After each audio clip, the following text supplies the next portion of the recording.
Hello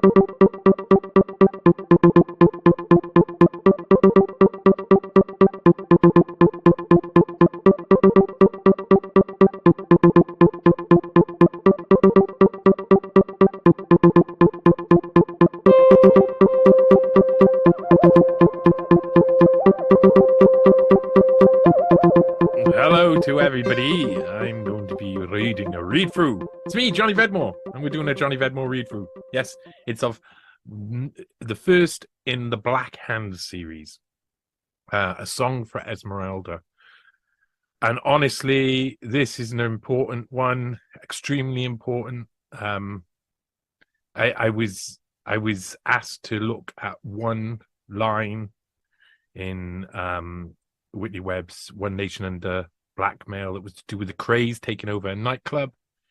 And I went and checked into it. And then I kind of like, once I had verified the information, afterwards, I was like, something doesn't feel right about this. And I went and looked at the history of the nightclub and then discovered a load of other things. I discovered a slew of deaths. Yes, a slew of deaths in London in the mid-50s of women, young women, relatively young women. Some gassed, some strangled by a lampshade by accident. Some others overdosed. And they were all connected with clubs in three areas of London, three richest areas of London. Knightsbridge, Mayfair, somewhere else, Kensington maybe. And some of these nightclubs were very important and central places during this period, because these were the places that were the darkened rooms where the Cold War spy drops were happening. So there was lots of spy games going on. There's lots of cast of characters. This series is amazing. I love it. I loved writing it. I loved researching it. There's so much more to come. There's a load more characters, a load more stories to tell. I'm looking forward to it. I'm just trying to find the time to tell the story. So I'd like to take you on the journey right now. Let's share the screen, my screen, and let us go on a journey. And you see there the face of Esmeralda Gullan just down there. An amazing woman, amazingly powerful and strong woman, and extremely interesting. And I wouldn't be surprised if I well up a couple of times while telling this, because I become very connected to Esmeralda, because I discovered no one had told a story. In fact, some people like Lillian Pizzacchini and others had painted her as some sort of lesbian running a club that was not very good, and there was no evidence that she was lesbian at the time. There's no evidence that well, it may be a tiny bit of evidence, but the evidence is really about how she was found dead and who she was found with, and then the automatical assumption that means something, but then there's something that doesn't make sense with how she was found dead. Let me take this off. Which you'll discover soon. You will discover soon. We will discover this soon. This is Black Hand, Song for Esmeralda. I'm Johnny Vedmore, and we're going to go through this. How the death of the Queen of Nightclubs in London triggered a series of events that would later lead to the downfall of the British government. Yes, how the death of the Queen of Nightclubs in London triggered a series of events that would later lead to the downfall of the British government. This is it. We're starting at the beginning, and there she is, Esmeralda Gullan, otherwise known as Esmeralda Noel Smith, by her maiden name. Esmeralda Gullan, also known as Esmeralda Noel Smith, was a talented young starlet who was beginning to become famous before the outbreak of World War II. After the war, she became a strong and powerful businesswoman, and by 1955, Esme had created 4 unique establishments in and around Knightsbridge, Mayfair, and Belgravia. Belgravia, including the notorious London nightclub Esmeralda's Barn, named after Esmeralda herself. However, Esme Gullan's life soon came to a tragic end, and after her death, her beloved Esmeralda's barn would fall into the hands of such infamous London gangsters as the Cray twins and Billy Hill via a self-confessed Satanist named Horace Dibben. The latter was an intelligence-linked husband to Mariella Novotny, who played a central role in the Profumo affair, leading to the downfall of the British government and the alleged blackmail of then-President-elect John F. Kennedy. Song for Esmeralda is the first installment of a multi-part series that uncovers the deeper, previously unreported stories that go both behind and beyond the Profumo affair. The Queen of Nightclubs. Esme Gullan was born in Belfast around 1911 to her father Hector F. Gullan from Swansea, Wales, and her Chilean mother Laura Beatrice Freeman Gullan, born Payne Silver. For some unexplained reason, Esme Gullan was most likely born Mary Esmeralda Payne Silver Freeman Gullan. Is not included on many of the family tree records online which cover the Freeman Gullan ancestry. Regardless, it appears that Esme Gullan grew up with the family unit in Belfast, where her father was the assistant city surveyor of the ever-growing capital city of Northern Ireland. Esme had at least 3 siblings: her sister, Rona Beatrice Payne Silver Freeman Gullan, her older brother, Hector Wilson Payne Silver Freeman Gullan, as well as Archibald Gordon Payne Silver Freeman Gullan, with the latter going on to be an honours graduate at Queen's University and who would later become Chief Superintendent Director of Works at the Air Ministry. Esme attended Ashley House School in Greater Belfast and was recorded on the local paper as competing in various school writing and drama competitions, with a plucky young lady coming in first or second of her age category, and seeming to excel specifically in performative arts from a very early age. Indeed, Esme had been heading towards the stage from almost from the day she was born, and she took her first tentative steps into show business as a teenager, making appearances at both the Gate Theatre in Dublin and Abbey Theatre in Belfast. She won the juvenile lead in Ashley Duke's The Man with the Load of Mischief at the Abbey Theatre, and soon went to Dublin to capitalise on her initial success. Here from England, a photograph of Esme Gullan under her married name that appeared in a 1942 article published in the Calgary Herald in Canada. Her interview at the Gate Theatre in Ireland's capital was recounted in a later newspaper article where Esme recalls insisting that the manager of the theatre hear her in a piece that I have learnt up. However, Esme's family were not so keen on her career path and had demanded that she study domestic economy and to stop her nonsense about the stage.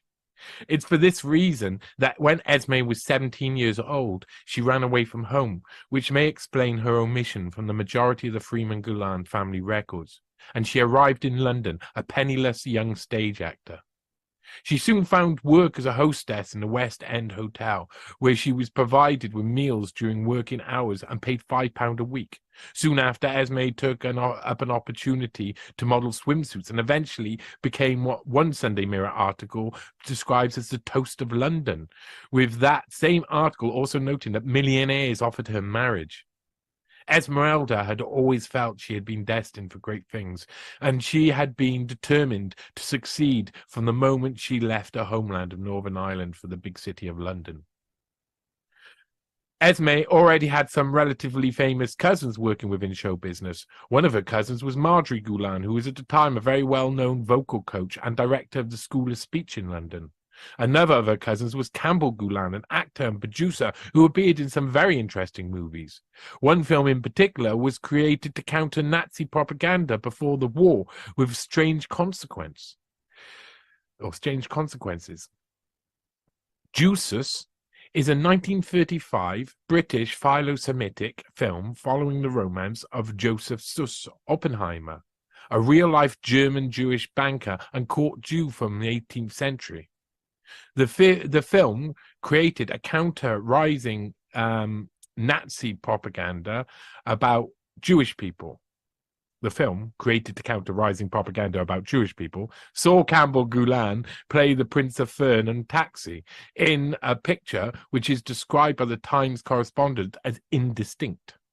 In 1940, Goebbels had Terror Film produce another version of Oppenheimer's life story entitled Judsus, which is now often referred to as the most anti-Semitic films of all time, one of the most anti-Semitic films of all time. There's the original, the one with Campbell Gullan in. In 1938, Esme Gullan stood on the West End stage for the first time as juvenile lead in Moonshine at Ambassador Theatre. In the following months and years, she appeared in multiple stage productions and also made an on-screen debut leading up to the war. Her pre-war films included an early Charles Laughton film, a small part in the screen adaptation of Pygmalion, and an appearance in the version of Don Juan. By this time, Esme had met her future husband, who was the RAF flight lieutenant named Ronald Noel Smith, and even though she would be offered a role in the 1939 autumn West End production of Juno and the Paycock, she was persuaded by the outbreak of World War II to get married earlier than expected. An announcement in the Northern Whig newspaper on the 30th of September 1939, entitled Belfast Bride in Leeds, reported that, though she has been living mainly in London during recent years, she has not lost touch with her friends at home. Various newspapers at the time reported the marriage of this up-and-coming sweetheart of the stage to this proud serviceman. And it was also widely reported that Esme had decided to leave the theatre behind her so as to settle down to married life. By 1942, Wing Commander Ronald Noel Smith had been made the commanding officer at RAF station in De Winton, Alberta, Canada. During a wartime visit to her husband, Esme was recorded in a Calgary Herald newspaper discussing makeup rations, dining out in wartime London, her stage appearances at the Ambassador Theatre and the West End and of the other West End venues, as well as her radio work. Described in the latter article as an attractive girl with golden pink skin, gold brown wavy hair, and wide set blue eyes, the newly married Esmeralda Noel Smith had begun her war years training as an ambulance driver, but was soon hunted down to be part of the Entertainment's National Services Association, ENSA, an organization established in 1939 by Basil Dean and Leslie Henson to provide entertainment for British Armed Forces personnel during World War II.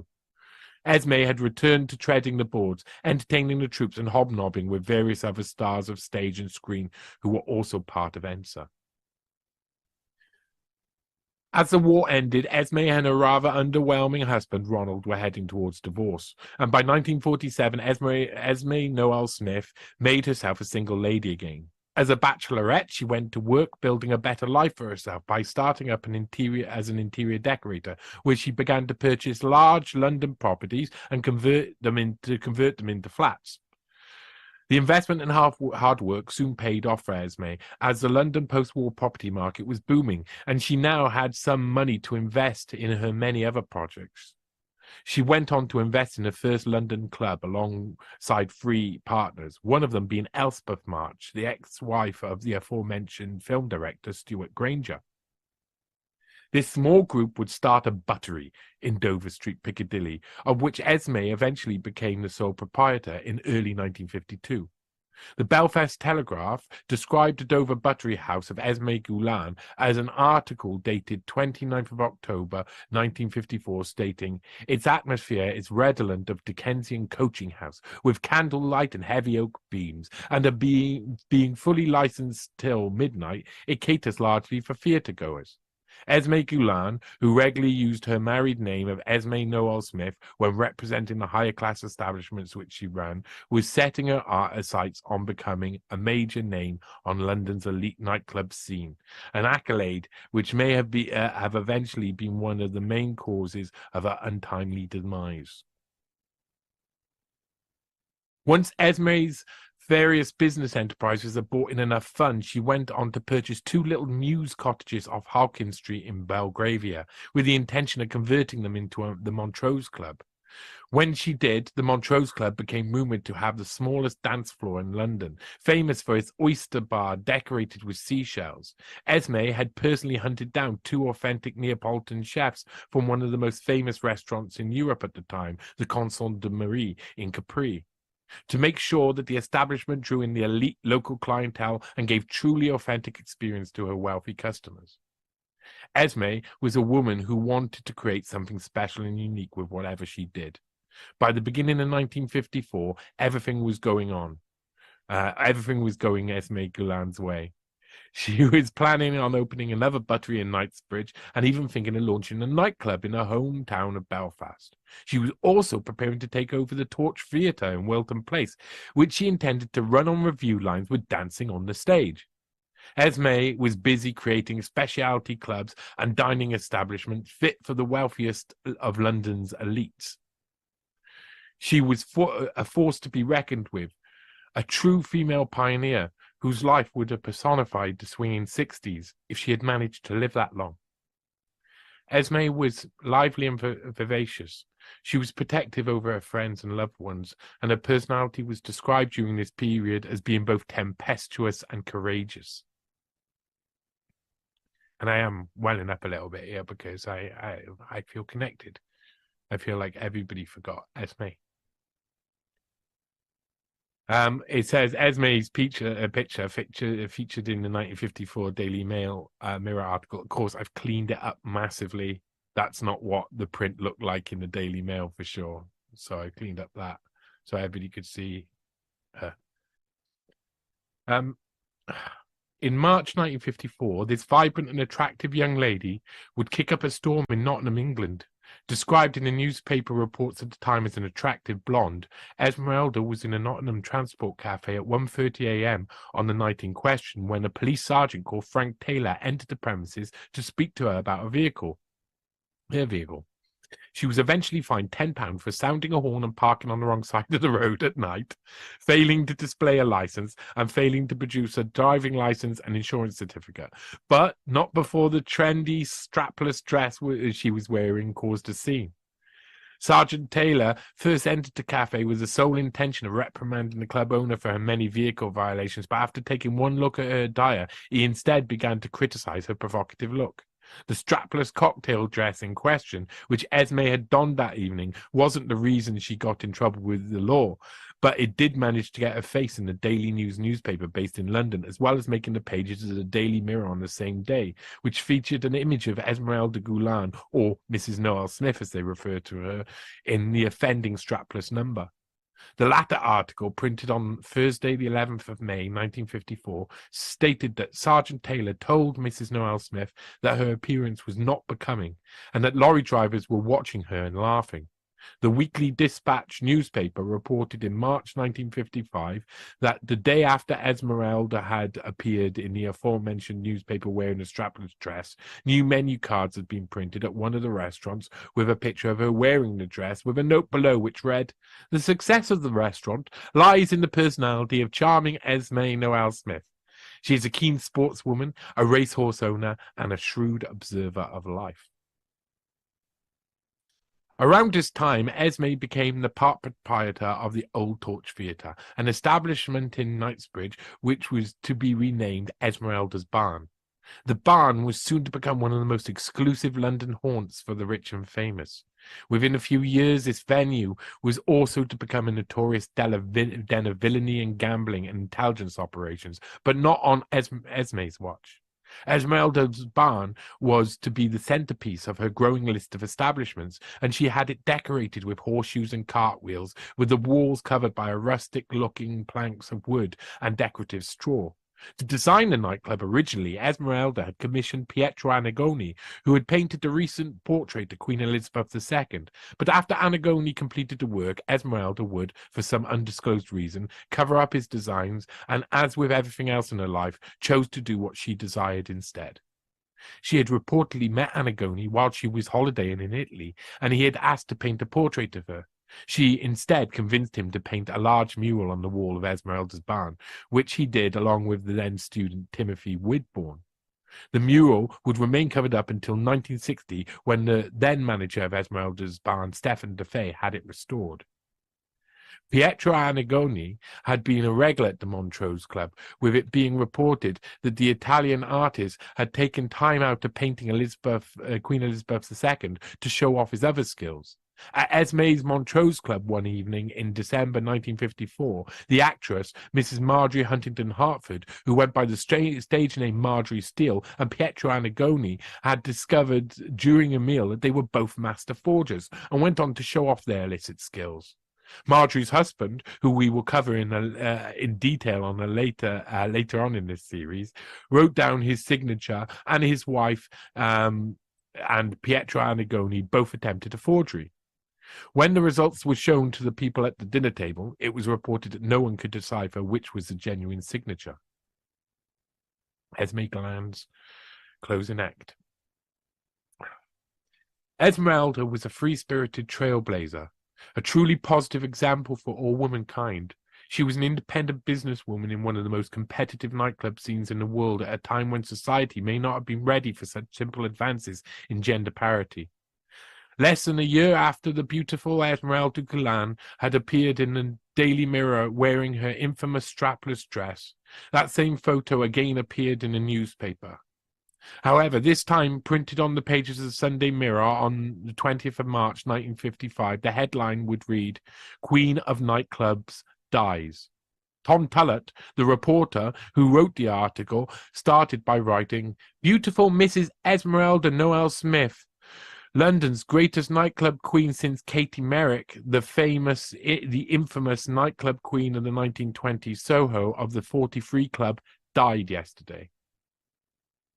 In fact, Esme would be just one of a slew of female nightclub owners and hostesses who would turn up dead over the following years, as well as other suspicious disappearances connected with Esmeralda's Barn and other female-run nightclubs in the area. The articles reporting her untimely demise described Esme as one of the gayest of London's socialites, with it being noted that her admirers had given her the name the Green Goddess due to her green eyes and her perfect figure. Even though she had only recently started running Esmeralda's Barn at the time of her death, she had the previously mentioned article reported her death describes the barn as being her favorite of all the establishments she owned. There you go. There's Esmeralda's Barn.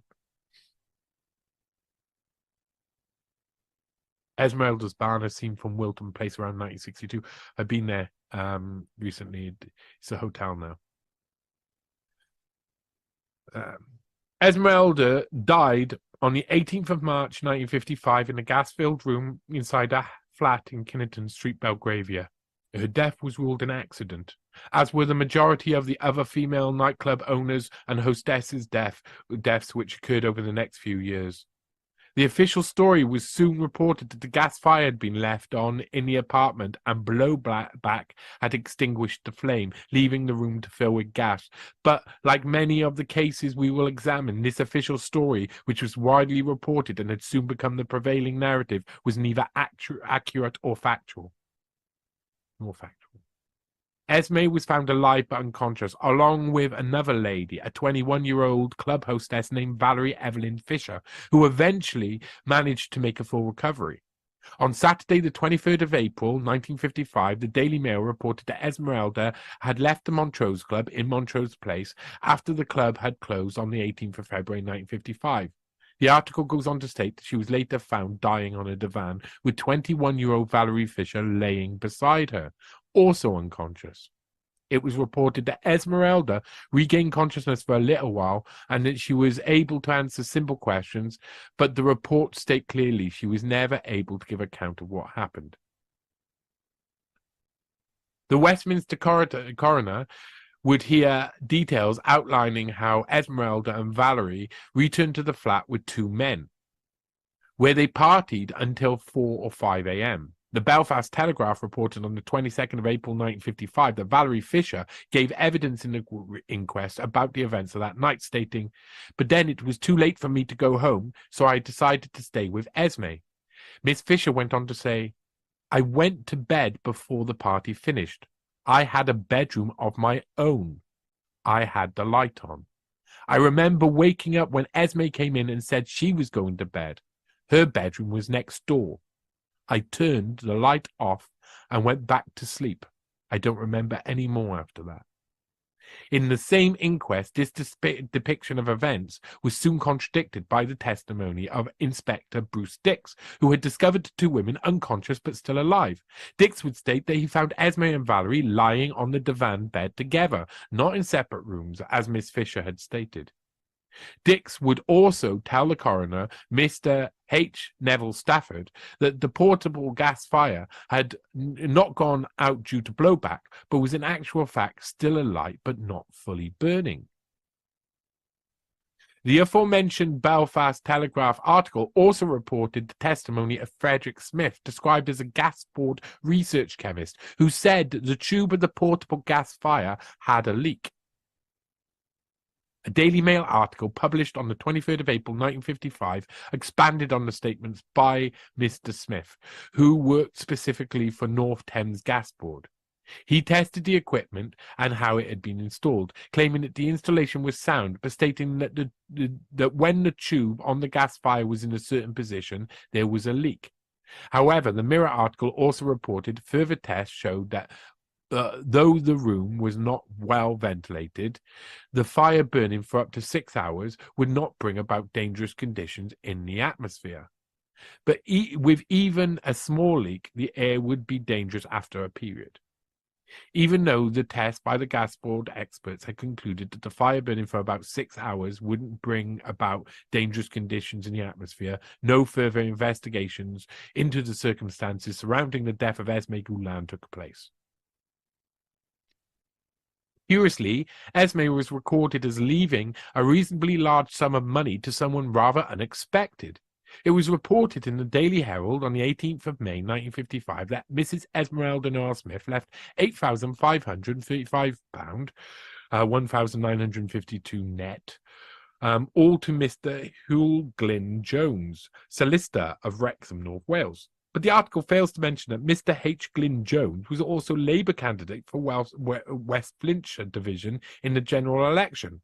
However, a Chelsea News and General Advertiser piece published on the 27th of May 1955 explains that Mr. Jones's wife was a cousin of Miss Noel Smith, going on to say Mrs. Jones, who is the executor, has been running the two nightclubs Mr. Jones, who is the executor, has been running the two nightclubs, the Montrose and Esmeralda's Barn. Hugh Glyn Jones was the son of Alderman Cyril O. Jones, a prominent and argumentative solicitor who had also contested the same parliamentary seat of West Flintshire twice before World War II. In 1955, Cyril Jones refused to take part in the general election in which his son was candidate because of the recently installed Postmaster General, Dr. Charles Hill, who reportedly had headquarters backing of both Conservatives and Socialists, threatened to ban all political broadcasting in Wales.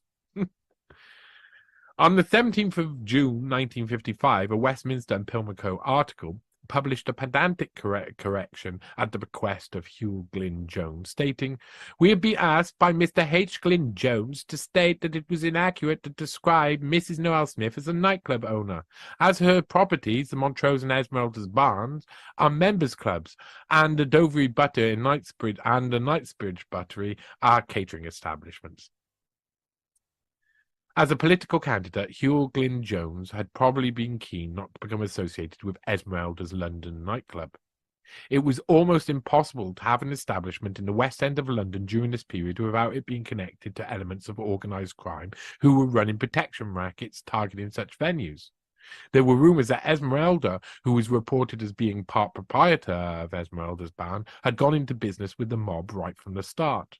Author Lillian Pizzuccini, who I will mention again when closing out part of this series, claimed that Esmeralda had been running the barn with low-level London gangster named Ronnie Dice, who ended up owing a debt to the more infamous London gangster of the era, Billy Hill. But there is little evidence to back up this rumour. Yet it must be noted that no one was free from the grip of organised crime in London club scene during this period, and only a few years later the infamous Craig twins bought their own stake in Esmeralda's Barn, reportedly from Billy Hill.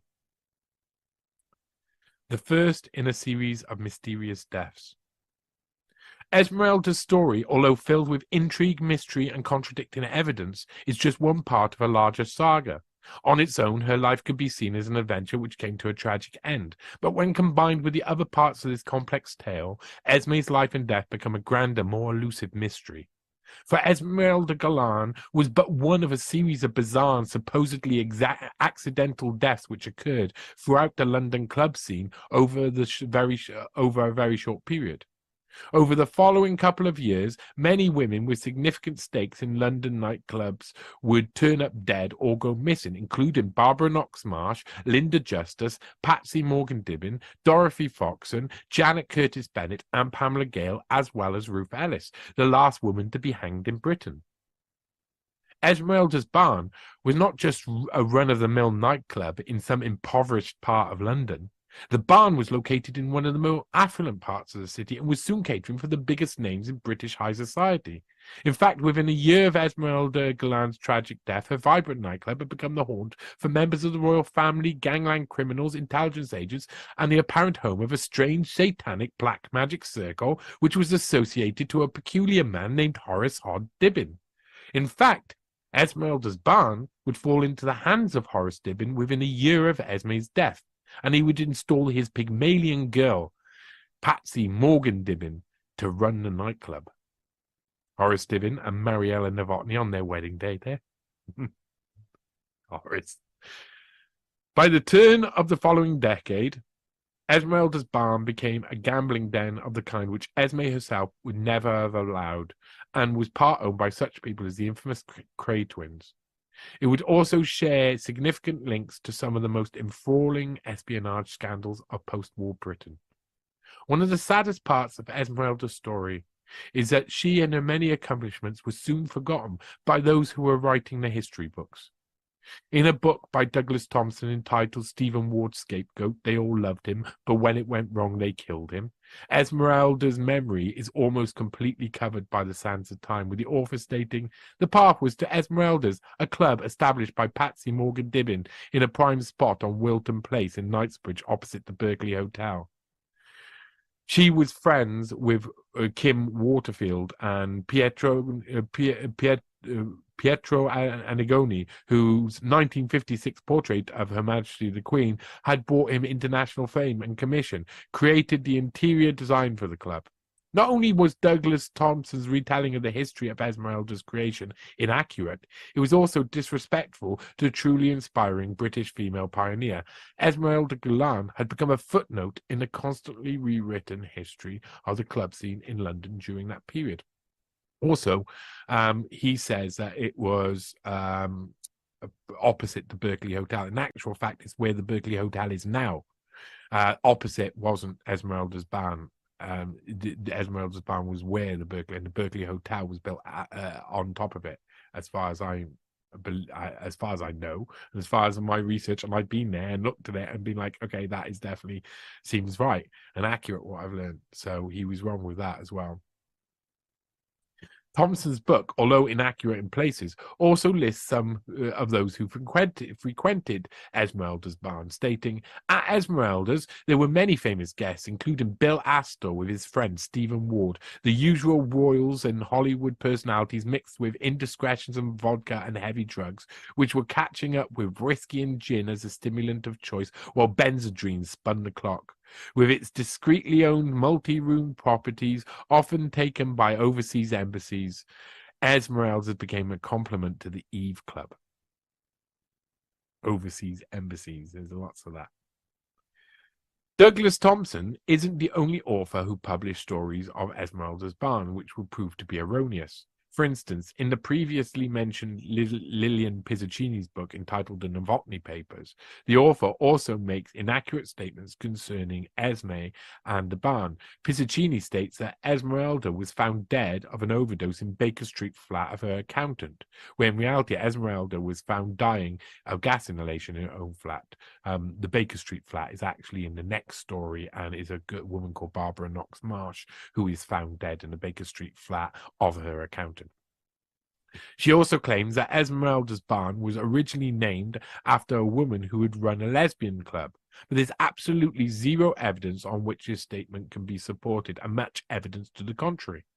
She also stated that the launch of Esmeralda's Barn in 1955, with interior design by Annigoni and carefully contrived marketing, soon brought in the young guards officers and the debutantes and celebrities. Although it is true that celebrities were drawn in, the rumors that Annigoni had solely designed the interior of the barn persist, even though the mural had been quickly covered up by Esmeralda herself and not revealed again until 1960. Mary Esmeralda Payne Silver Freeman Gullan was dead and buried, and soon her name, reputation, and the true story behind her life's deeds disappeared with her. Her well-known vibrant energy and kindness were instead replaced by poorly researched throwaway lines by people who seemed not to care about the facts surrounding her life and death. Esmeralda's barn, in particular, evolved quickly after her death.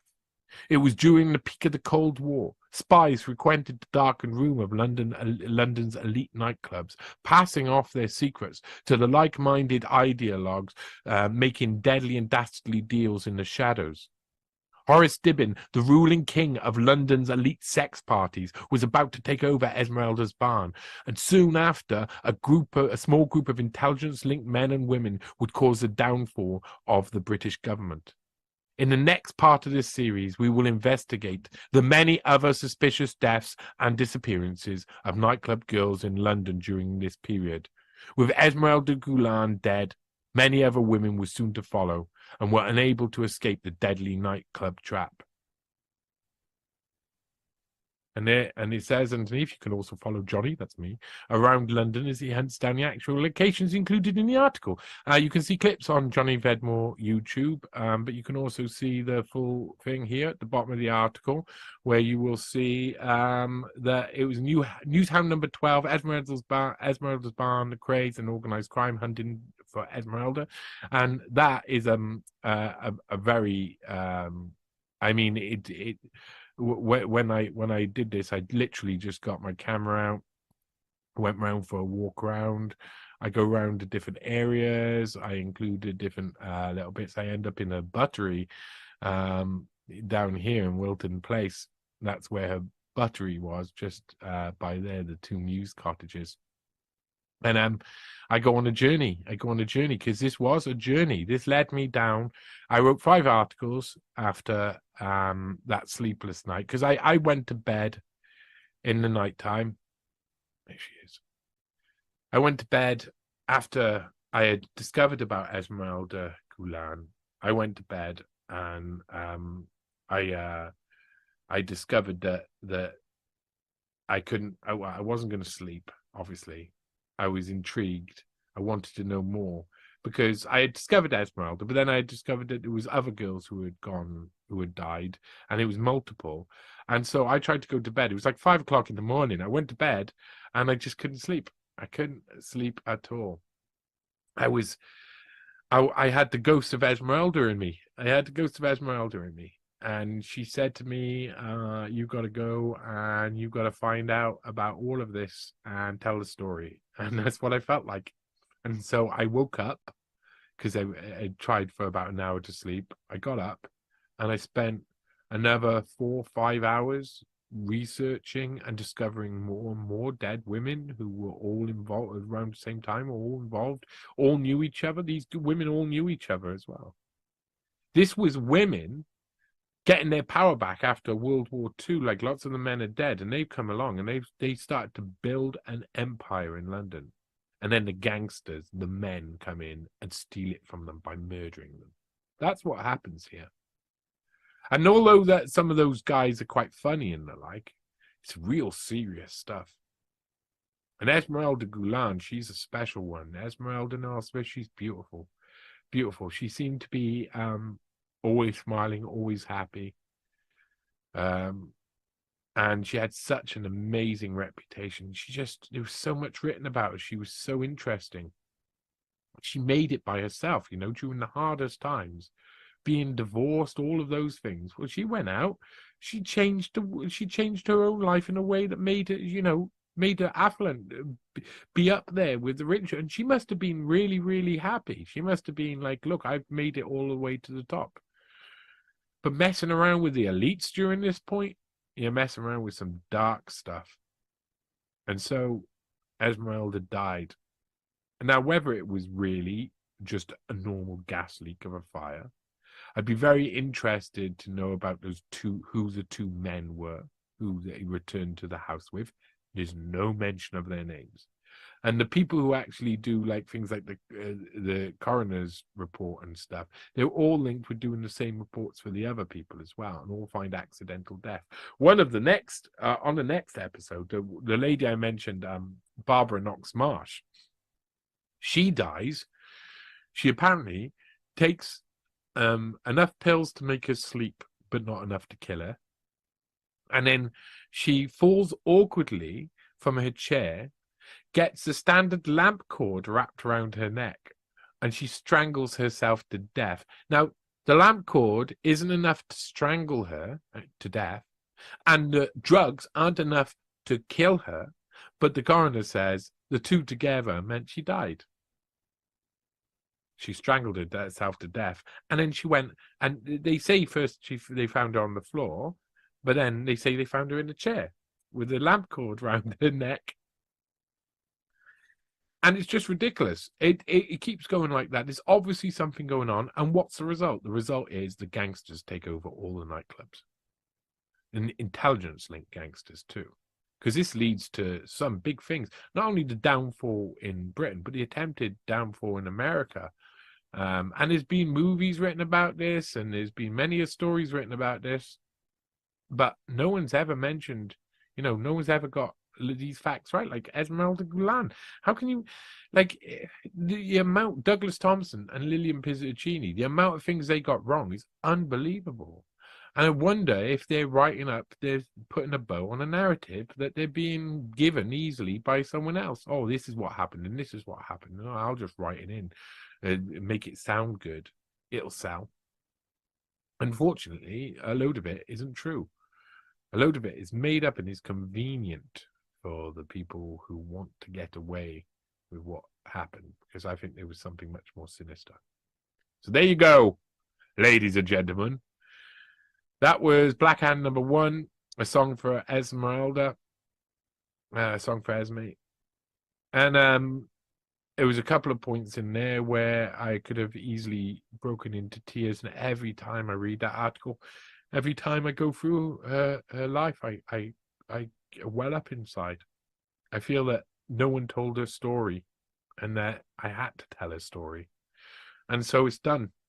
I hope you enjoyed that. And support my work, like, share, and subscribe. You can come to Patreon, and you can come to NEWSPASTE.com or JohnnyVenmo.com, buy me a coffee or whatever. Anybody who support me on Patreon or YouTube membership or anything like that, then they can they'll have their names at the end of the Searching for Stanley documentary as supporters, and there'll be more things like that. There'll be a lot more to come in the near future. I'm doing a lot, and there's going to be a lot more to come, so please support. Thank you very much, and bye.